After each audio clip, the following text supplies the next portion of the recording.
What's going on, everybody? Welcome back to another Salescast with Michael Farber. I'm Keith Compagna from the ROI Shop. Today's guest is Jared Weiner from PandaDoc. Jared, welcome to Salescast. What's going on, guys? Thanks for having me. My hand just disappeared, but that's okay. No worries, dude. Hey, Jared, tell everyone about what you do, what you sell, and we'll get cracking. For sure. So quick introduction. My name is Jared Weiner. I work for PandaDoc. I'm a mid-market account executive. I focus on selling new business clientele prospects. At the end of the day, PandaDoc is a document creation software platform.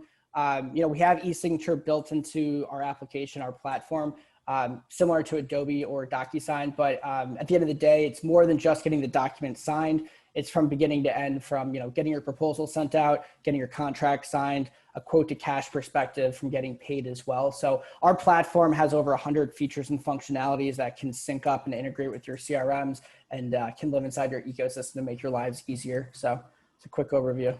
Nice. Awesome. Perfect. So we got a lot of salespeople listening, and everybody's always looking for the silver bullet or a tip or trick on how to make their lives easier. So I want to fire away and ask you, can you share with us a tip or trick that you use to get a prospect to respond back to you after they've gone silent? Yeah. So I had a colleague about 2 months ago come up with this email template, and it's gold. I put it in the comment so you guys can take a look at it in the chat for Zoom. I'll read it real quick. I usually use this as like my last resort if I notice that the prospect is going dark, hasn't gotten back to me after a couple of tries, there are no next steps. But it works. I would say I get a response rate of like almost 90%, and so do like the other account executives, which is awesome. But to break it down, the email template is, hey, first name, so the prospect's first name. I haven't heard back from my previous emails or voicemails, so I'm getting the sense there's been a shift in priorities and discussing PandaDoc is now lower on the list. I consider a personal favor if you could let me know either way. It can stop filling up your inbox, which I'm sure you can appreciate as well. Respectfully, Jared. And I just always leave it at that. And people always respond, because after calling a couple of times, emailing a couple of times, it's like, I'm done bothering you. Let's go to the next person. But people usually tell you what's up if there's some type of anchor to the issue internally. They sure do. There's a whole bunch of tactics and tricks out there. Why don't you share a story about a win that you've had, whether it's recent or maybe even before PandaDoc? Let's not talk about PandaDoc. We'll go before PandaDoc, the beginning of my sales career. When I first started in sales, I worked for a company called COTG, Chicago Office Technology Group. They were the largest subsidiary of Xerox.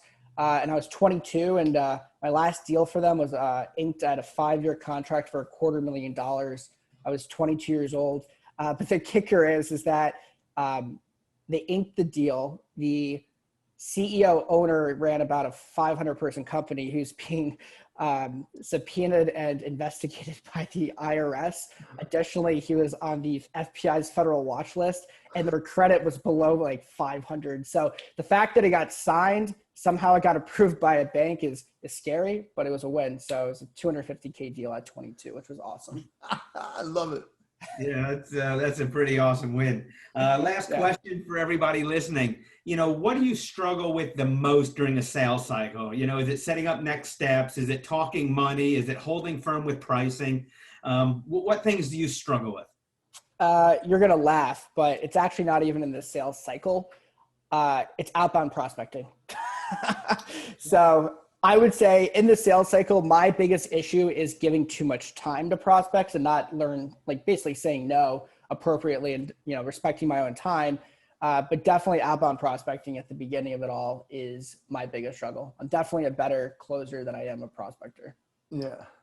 Gotcha. Do you hate the cold calling? Do you think you're better at email? What's the least of two evils? I hate cold calling.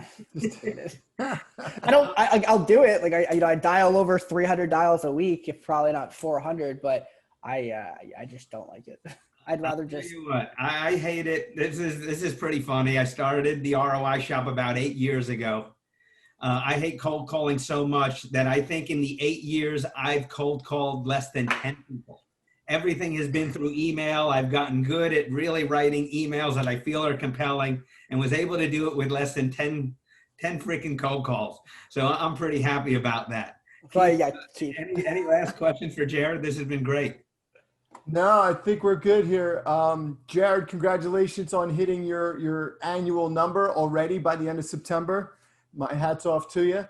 Thanks. And thanks for your time, everyone. This has been another Sales Cast with Michael Farber, Keith Campagna, our guest from PandaDoc today, Jared Weiner. See you again next time. Keep selling. Cheers. Peace.